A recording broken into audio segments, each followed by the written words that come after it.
This is a response to the article called Unmasking Atheism as a Bankrupt Religion, in which the author claims that our world is in decline, likening it to the burning of Rome, and it's all the fault of the rise of atheists and the religiously unaffiliated. The author encourages the hopelessly oppressed Christians to finally rise up and fight back against the bully atheists. Yeah, it's that bad. No exaggeration. So let's dive right in and see if we can educate this guy and his target audience. He begins. It's obvious that we live in an increasingly atheistic culture. Surveys show that atheism is growing at an alarming rate across the globe, and in a very short time, countries such as France, the Netherlands, New Zealand, the United Kingdom, and Australia will lose their Christian majorities to those who consider themselves atheists or religiously unaffiliated. In fact, the religiously unaffiliated, also known as the nuns, is now the second largest religious group in Europe. In the United States, it makes up almost a quarter of the population, and in the past decade alone, it has overtaken the Catholic Church, the mainline Protestant denominations, and all followers of non-Christian faiths. This is supposed to alarm and scare the reader, as this is an article by the religious for the religious. But like many people, the person who wrote this has a very distorted view of what's actually going on in the world. This distortion occurs because of how our media, both mainstream and social, is focused. We, as human beings, are naturally more interested in those stories which provide info about conflict and potential danger. Good morning, Hank. It's Tuesday. I want to ask you a question. Do you think the violent crime rate in the United States has gone up or down or stayed about the same since 1990? The answer is that it has gone down dramatically. In fact, there are about half as many violent crimes per 1,000 Americans as there were 25 years ago. Overall crime rates are also down dramatically, but every year since 2006, at least 60% of Americans polled have said that they feel that crime is going up. And I am among them. In fact, I wanted to make a video about why crime is going up in the United States, only to find out, that it's not. Fright makes might. Bad news gets more traffic than good news. Due to the way our society is structured, we tend to get what we ask for, regardless of whether or not it's actually good for us. Thus, we get an inaccurate impression of the world. Now, there are those who take advantage of this fact. Politicians, the media, and religious leaders like this guy. His job is to cultivate an us versus them attitude, and to paint the them as somehow dangerous. Religion typically thrives where there is strife and misery, and typically falters where there is peace and prosperity. So, for the religious person who desires to perpetuate their religion, which this guy obviously is, it becomes a legitimate tactic to manufacture strife and misery. People tend to be more compelled by images and anecdotes than numbers, because numbers are abstract, and this may be a foolish request, but for now, I want you to try to set aside your emotions and remember that there are very real flesh and blood people behind the numbers I'm about to show you. These increasingly atheistic and religiously unaffiliated countries, which this writer is trying to warn you about, are actually the most peaceful places on planet Earth. Here's a chart showing the homicide rates across all countries. Right about in the middle is the United States. The countries to the right, the ones with the most murders, are also the most religious countries in the world, while the countries on the left, the ones with the fewest murders, are typically the least religious. And that's also where you're going to find all of the countries this guy is complaining about. If you want to look at the actual numbers, check this list of countries by intentional homicide rate, for instance. The lighter the blue, the fewer the murders. All these countries in dark blue are very religious. The most religious countries are either majority Muslim or majority Christian. Many people tend to associate violence with Muslims, but as you can see, majority Christian countries like those in Central and South America are also very violent. These countries are with 80 to 90% Christian populations. Not only that, but atheists are extremely underrepresented in the prison populations compared to their percentage of the general populace. This ocean of light blue, this utter sanctuary in the world, is where you're going to find every single one of the countries this guy is complaining about. These light blue countries not only have the fewest murders, but they are less religious. For example, these are the 5 countries the article specifically mentions as losing their Christian majorities. France, the Netherlands is the lightest blue, New Zealand also the lightest blue, the United Kingdom the lightest blue, and Australia, you guessed it, is also the lightest blue. If you want to move to a country where you are the least likely to be murdered, just follow the atheists. Don't get me wrong, this is not to say that atheism causes people to be less violent. I'm not trying to say that atheists are superior. Atheism is a side effect of other things that cause people to be less violent, which include less poverty, more education, and more freedom. When people are poor and miserable and hopeless, they turn to God, and they turn to prayer, and they turn to violence too. So when you see a population becoming more atheistic, that's actually a good indicator of a healthy society. That's the direction you want to go. You want to see more atheists in your population. All of the statistics directly contradict what this author is going to try to sell you. There's a video I made, which I link in the description below, called "Should You Worry About Violent Atheists?", which goes a little more in depth into the statistics. But the bottom line is that religious chicken littles like this guy are trying to warn you about people who are the last people deserving of any kind of stigma. You can't be an atheist blogger in Bangladesh, or you'll risk being hacked to death with machetes, which is what recently happened to this blogger there. You can't be an atheist in the United States with a YouTube channel and a career as a high school teacher, or your students might tell the administration, who will then threaten your job if you don't close your channel, forcing you to go incognito, as is what happened to Grappling Ignorance. We are the group that is the most hated, with the least justification for that hatred. According to the numbers, our growth as a demographic is the sign of a healthy society, yet we're forced to hide due to the thoughts expressed in ignorant articles like this.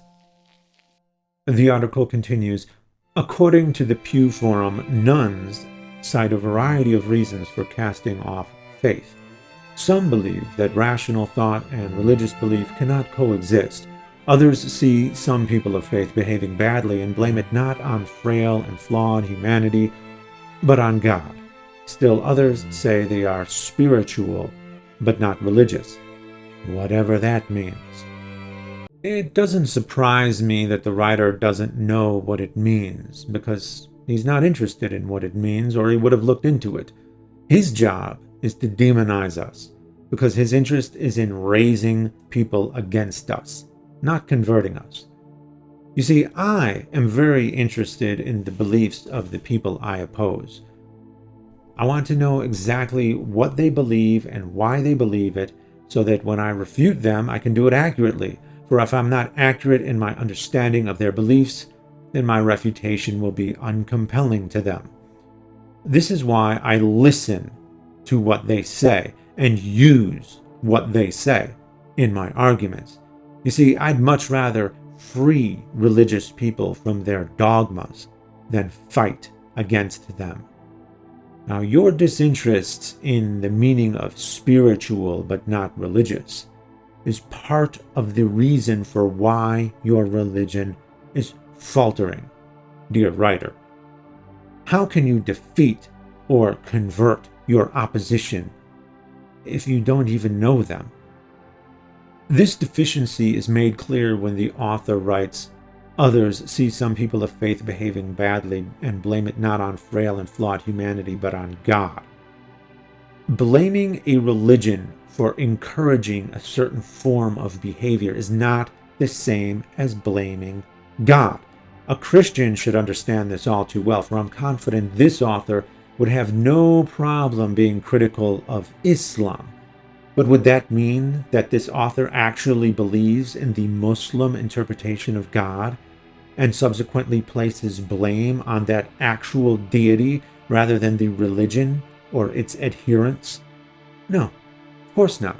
The Christian's criticism of Islam as a religion does not imply that Christian has any belief in Islam as a religion. The same goes for someone who is spiritual but not religious, who criticizes Christianity, or an atheist who criticizes Christianity.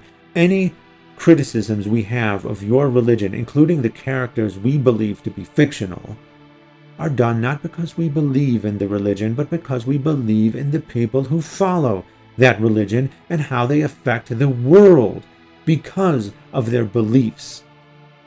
The only blaming of God that occurs is strictly for rhetorical purposes, and not because we literally believe that there is a malicious God out there. And the article continues, "The nun worldview is especially popular with today's youth, who have been seduced by the confident firebrand styles of atheists like Christopher Hitchens, Richard Dawkins, and Sam Harris, and are attracted by the idea of a hedonistic, self-centered, self-absorbed culture with no moral truths or commandments. Atheism is perfect for the Snowflake generation." There is no nun worldview. Nuns are diverse, coming from every culture and ethnicity, and holding every political view. They are conservatives, liberals, libertarians, and communists.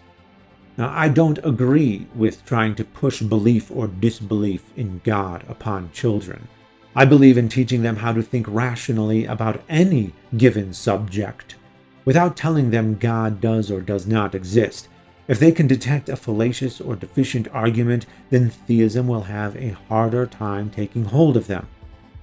On the other hand, your religions don't even try to hide the fact that they target children.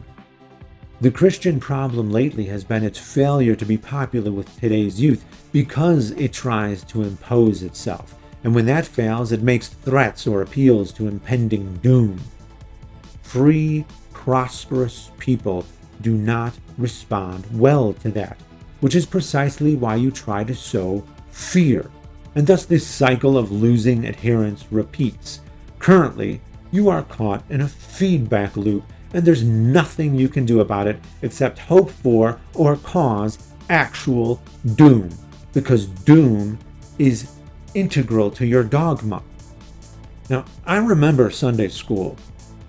Your religion unabashedly targets children because their minds are undeveloped, and it's truly the only way you can perpetuate that does not involve violence. You say that our lifestyles are hedonistic, self-centered, and self-absorbed with no moral truths or commandments, yet the history of your religion was harsh and cruel. That history screams its testimony from the mountaintops that now is the best time for a human being to be alive on this planet. Religious hegemony had its chance, tried and tested, as it gave us a primitive world of brutality, superstition, short life expectancy, steep infant mortality, and very little freedom. The world of the nuns, the so-called hedonistic, self-centered, and self-absorbed with no moral truths or commandments, will see you live to a ripe old age, warm in a comfortable bed with medical treatment, plenty of food, and the world's collective knowledge and entertainment at your fingertips. Yet you complain. According to you, such a world is a decline. As the father of an autistic child, I worry far more about the world you would leave for him, a cruel world that would write his entire generation off as snowflakes for trying to make the world a kinder, gentler place. Ironic that you have anything to say about morality to such a generation. Ironic that you, the Christian, would be the last to follow Christ's example. But you're not alone. Christian history is one long, sad, arrogant display of utter hypocrisy. The article continues, while these folks may stop short of calling themselves atheists, they simultaneously reject the majority of dogmas held by Judaism, Christianity, and the other world religions. In other words, their professed religious views have little or no relevance in their lives. They are believers in name only. In their behavior, they are thoroughly secular. For all practical purposes, they are atheists, functional atheists. That's true. I think that a lot of people who call themselves Christians haven't come to terms with what they actually believe. I think that if you really believed your life is but a fleeting moment and that you'll actually go on for an eternity in an afterlife, that is what you would focus upon. You'd know every verse in the Bible. You'd talk of little else. Material possessions would be the last thing on your mind, and much of your life would be spent attempting to convert people.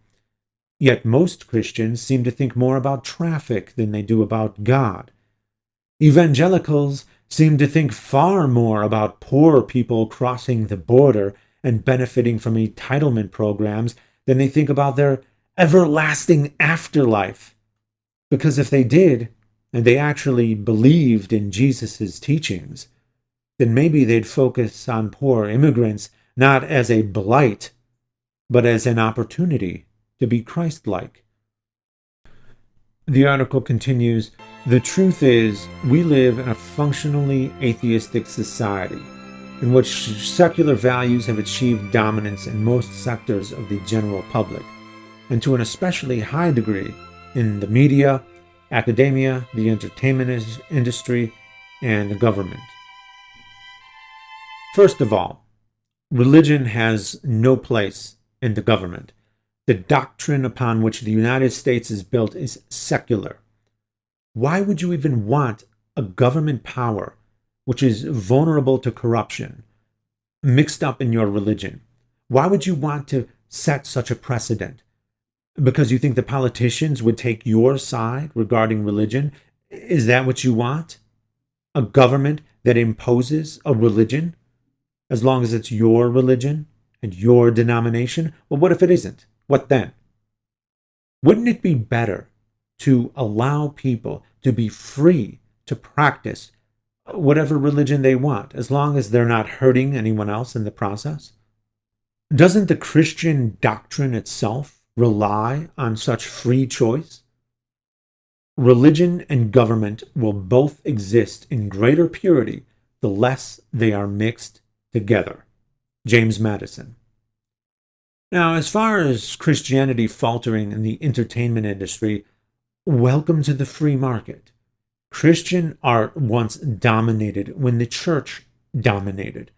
But now that Christianity is forced to compete on an even playing field, Christian artists notoriously give us cheap imitations, attempts to emulate secular art, while passively aggressively insulting the consumers they're clumsily attempting to seduce. The article continues, it's not an exaggeration to say that the world we live in today is literally facing a crisis of faith. That's why I've written a new book called Inside the Atheist Mind, Unmasking the Religion of Those Who Say There Is No God. Crisis, immediately followed by the sales pitch. I continue. He continues. I believe that too many Christians today are sleeping. They live a very comfortable Christianity. Meanwhile, Rome is burning. They just don't realize that there is a spiritual war going on.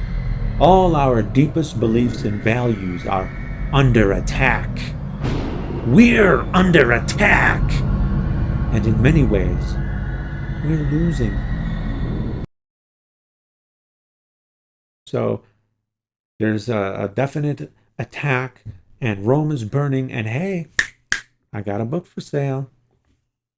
I find it hilarious that this man wrote anything about what goes on inside the atheist mind, because it's quite evident that he either doesn't understand us or he's being blatantly dishonest in his efforts to demonize us. He gets it wrong right in the title of his book, labeling atheists as those who say there is no God, which is a very specific type of atheist, a Gnostic atheist, and they are quite rare. I've never even actually met one. Sure, we can say there is no Yahweh or Zeus because of their source material, their contradictions, but most atheists concede that they don't know for sure that a God doesn't exist, but that they just don't believe in one. At least get your epistemology straight before you start writing books. But I guess that's not very good advice for someone with your intent, because your interest is in demonizing. So why would you care about accurately representing us? By under attack, he means that people are now allowed, and have the audacity to, argue against his religion and confront its impositions. For centuries, Christianity enjoyed dominance through tyranny. During the height of Christian power, I would be killed for saying the things I say today. When people are free to study what they want and say what they want, religion falters. The only way religion tends to thrive is when access to information is restricted.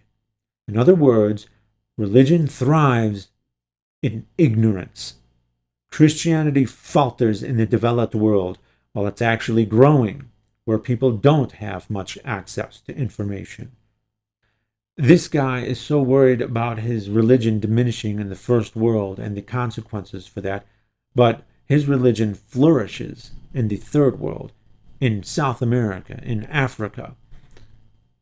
But he's not complaining about the condition of those places, is he? And the article continues, with all due respect, Christians need to wake up. The time for being nice and amiable is done. We have to mobilize and engage those who are opposing us in a very bold, aggressive, and fearless way. This could be interpreted as a call for violence. Now, perhaps this person doesn't mean it that way, but as a Christian, he should understand that not everyone interprets a writer's words the way the writer intended. So when you call for people to mobilize and oppose with aggression and fearlessness, you need to be explicit. Or perhaps the real reason you're not being explicit is because you really do wish for violence and you don't want to be culpable.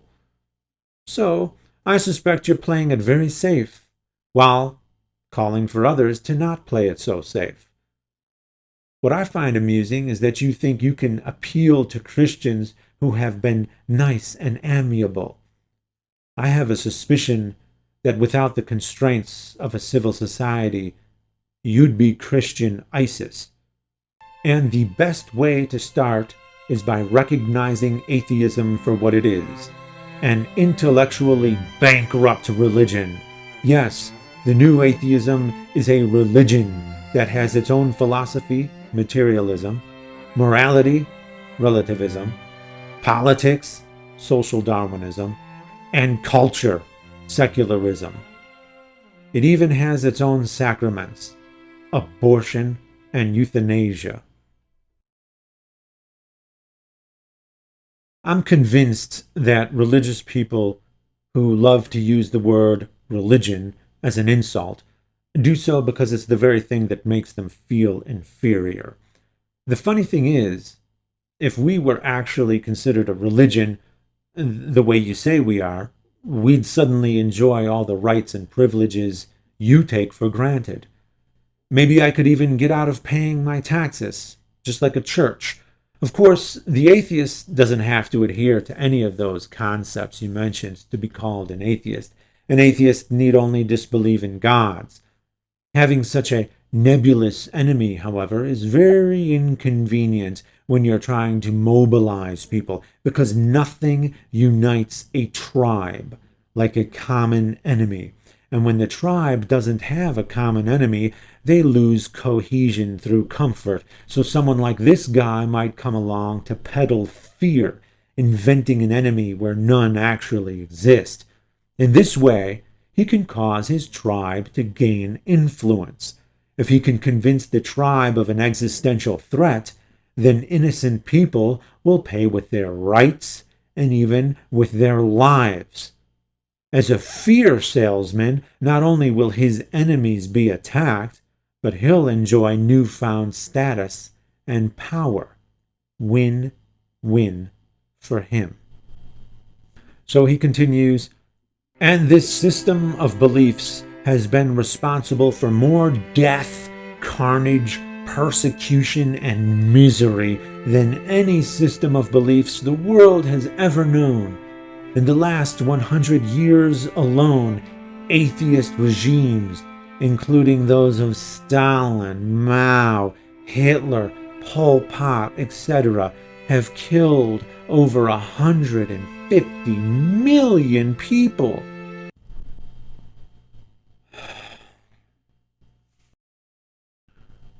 Like clockwork. Clockwork, isn't it? Like clockwork, his mind turned into a standard template by dogma. Now comes the scheduled warning to his fellow Christians of the consequences of this phantom threat. Of course, there have been and still are plenty of secular societies that not only haven't led to genocide, but have thrived. Stalin, Mao, and Pol Pot were publicly atheists, but Hitler certainly was not. Hitler was critical of atheism and publicly supported Christianity, even though he expressed some disdain for it in private. This is because Nazi Germany was largely Christian, as was Italy, and they too killed millions of people, despite their religiosity. Christian history is filled with violent oppression, and it could have been far worse if it had not happened before industrialization and modern weapons of war. This is why dictators of the 20th century were far more efficient killers who had very different motivations than a typical atheist today. It wasn't because of a system of naturalistic beliefs. The foolhardy imposition of state atheism was done not out of concern for truth, but because religion was seen as competition. The state was to be the absolute authority, not God, and by extension the church, claiming to speak for God. These dictators wanted people to be reliant upon them, not their religions nor their religious communities. They wanted to replace God with themselves, complete with blasphemy laws that would punish people for insulting them. This way of seeing religion is very different than the way atheism manifests today, in myself, in the West, in most current atheist world leaders and citizens, and indeed every other atheist I've ever met. In my opinion, the worldview that more closely resembles that of those dictators is that of the fundamentalist Christian and Muslim who see God as the dear leader who cannot be challenged or insulted, a leader who they must obey and strictly adhere to his will, while all of his opposition go to the gulag where they are brutally tortured for eternity. Fundamentalist Christians and Muslims are the quintessential followers and supporters of the very essence of Stalin, Mao, and Pol Pot. Entrusting such people with public policy has proven to lead to preferential treatment for certain citizens over others, which is in line with their religious beliefs. Not only that, but it has been Christian statesmen and Islamic terrorists, not atheists, who have sent the United States, along with a dozen other countries, into perpetual war, with millions dead and no end in sight, starting with men who thought God wanted to destroy some buildings, and subsequently a man who thought God wanted him to invade a country. Shall we blame you for those deaths? The article continues, we have to confront atheists with these incontrovertible facts. We have to be ready to point out that the greatest intellectual achievements in history have been made by believers, not atheists. Just look at the list of scientists, artists, writers, historians, philosophers, and physicians of the past, keyword past, who believed fervently in God. It is a truly staggering list. The Big Bang Theory, for instance, was formulated by a Catholic priest. The father of genetics was an Augustinian monk. If you don't believe me, look it up for yourself. Of course, Christianity owns the past. It was brutally enforced. When it ceased to be brutally enforced, however, the world's great achievers reflected many backgrounds that were no longer Christian. Today, you can be a Christian and a scientist, but in the past, you were not allowed to be an atheist and a scientist. You would have been burned at the stake for merely rejecting the Trinity, let alone being an outright atheist. Taking credit for this unfair dominance as something to boast about is just adding insult to injury. Now that everyone is free to be a scientist, regardless of their religion, most scientists are not Christian. Now that we know more about the universe than we ever have, most scientists are not Christian. I have a video called The Theft of Our Values that explains in detail how Christianity stole credit for the very progress that it actually inhibited. That video directly answers people like this, who make these standard boilerplate arguments that compel the unthinking and uninformed into believing that Christian hegemony amongst academics had more to do with integrity than tyranny, in a world where people were burned alive for contradicting orthodoxy.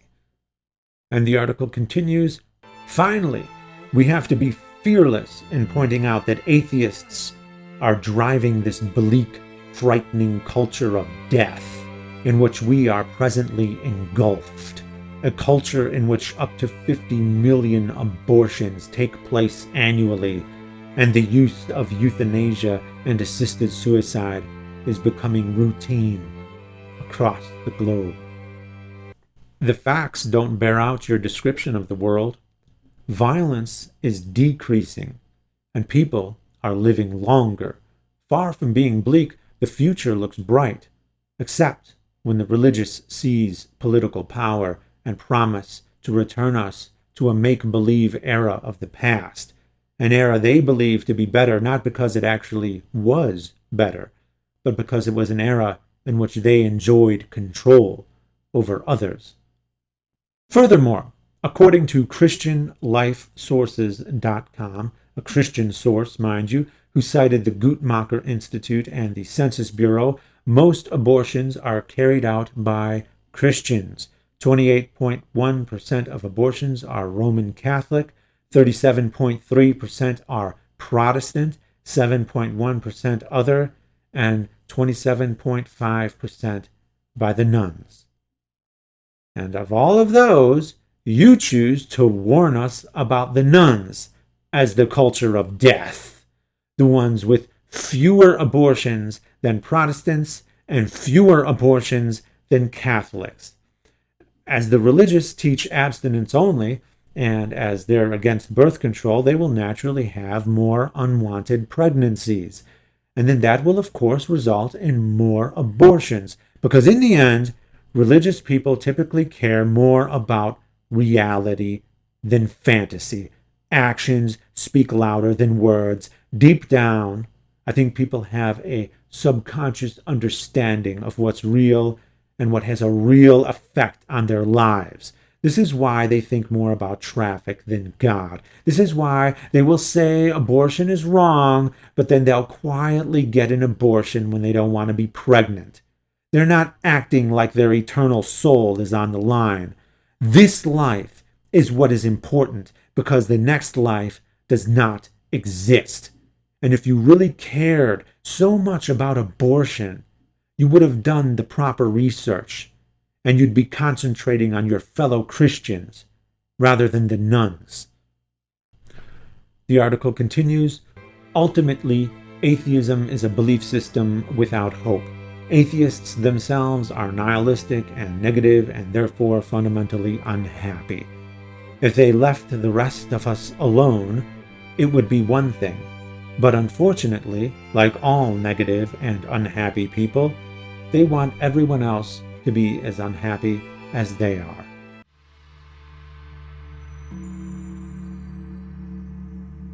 Wow. It is astounding that you think atheists are the ones who won't leave religious people alone. Proselytizing is writ large in your dogma. Not leaving people alone is your theistic obligation. Yet you complain about us. Perhaps I should apologize to the next religious people who knock on my door, which happens every single week. If atheists knocked on your door trying to deconvert you every week, you'd be crying hysterically about it. But for us, that's just the way things have always been, and we accept it. What if it were atheists who tried to gain control of children's classrooms and organize public statements before every class, making pronouncements that there is no God? You do things like this. You don't leave us alone. What if there were atheist meeting halls in every neighborhood, just like churches, exempt from paying taxes, yet still making political statements and encouraging people to vote a certain way? You do this. You don't leave us alone. What if there were atheist book sections in every bookstore and Walmart and atheist books for children, preying on their young minds to seize control of them as a soldier in their cause? You do this. You don't leave us alone. What if you could have difficulty being elected to public office unless you loudly, repeatedly boasted about your atheism?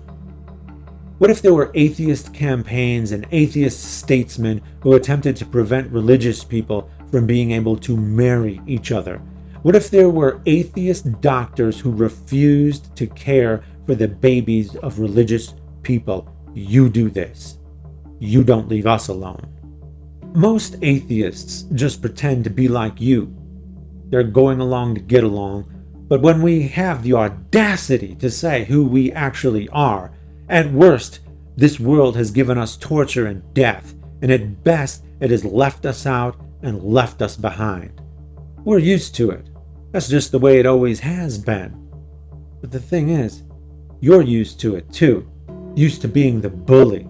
So when times change and it's harder for you to be the bully, you mistakenly think you're the bullied one. Who's the real snowflake here? You make this mistake because you think yours is the default position and ours is the imposition. But nobody is ever born believing in Jesus Christ or Muhammad. Nobody can be a believer until they are first told what to believe. Ours is the default position. Yours is the imposition. You say that we are negative and unhappy, but you don't know us. Because if we don't speak of religion, then we'd look just like everyone else. You can't tell who is an atheist and who is not. If there were a genocide against atheists, I could pretend to be a better Christian than you ever will be. The point is that the only time you can ever recognize us is when we're actively disagreeing with you.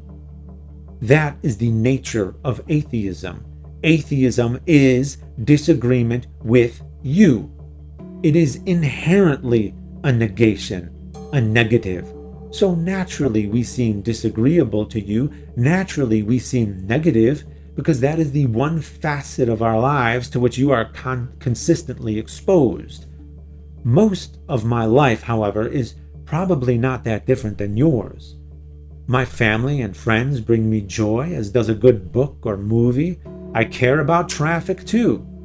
I'm not some malicious creature. I'm a human being who happens to disagree with you about religion, and that is the only light in which you seem capable of seeing me.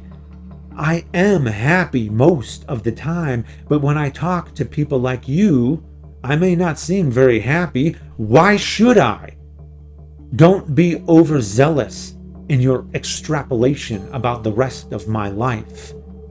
You probably know many atheists, even in church, and don't even realize it because you assume they're believers. And here the article finally concludes, we can't allow that. We can't sit back and be the punching bag for these obnoxious bullies any longer. Enough is enough. No more turning the other cheek. It is time to get out there and fight. Bring it. Here's his call to action at the end. Here he is labeling the minority as bullies. Historically, that is a dangerous sign for the minority. Atheists have been violently silenced all throughout history, and even in this era, we still cannot express who we are in very many places around the world. In some places, it could mean our careers, while in others, it could mean our lives. Yet there is a definite difference between how atheists can live and express themselves today and how they could live and express themselves in centuries past. In this age, in the places where we are allowed to exist and speak, religion often fails to answer us. The moment we're allowed to express ourselves without being violently resisted, we see religions losing the argument over and over again. This causes the weak-minded to call us bullies. We are essentially bullies because we now refuse to be your punching bag. That's the real issue. You've grown accustomed to being the power, and when the spoiled and weak lose their unfair advantage, they think it's oppression. That's laughable. No more turning the other cheek, he says. This is a man who is so Christian that he's anti-Christian. Though I suppose the language is vague enough, his words could be interpreted as a call for violence. These are the protestations of a wounded beast, a beast that became accustomed to its power, but became fat, lazy, and menacing. The moment a modicum of its power is compromised, it feels a sample of the fear it has imposed upon others.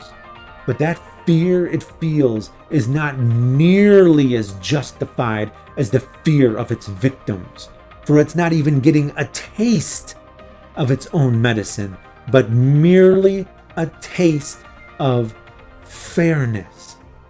And it can't even cope with that. If it could taste its own medicine, it would truly howl in agony. As we part ways for now, let me leave you with some good news. In the United States in 2007, 71% of people were absolutely certain that God exists. But by 2014, that number dropped to 63%. During that time, people who do not believe in God jumped from 5% to 9%. I know that doesn't seem like a lot, but in only 7 years, that is a massive demographic shift. I started my channel in 2008, right at the beginning of that survey, and since then, my videos have been watched over 110 million times. According to the numbers, ratings, and messages, I'm proud to have contributed to that diminishing influence of religion. And I'm not giving up. Despite my loss of funding through YouTube, I've continued through Patreon. So, if you'd like to support my future work, please consider becoming a patron like the people you see scrolling by now. I'm so close to 1,000 patrons. It'll be really exciting to finally cross that milestone. Thank you for helping me help others. I could not do it without you.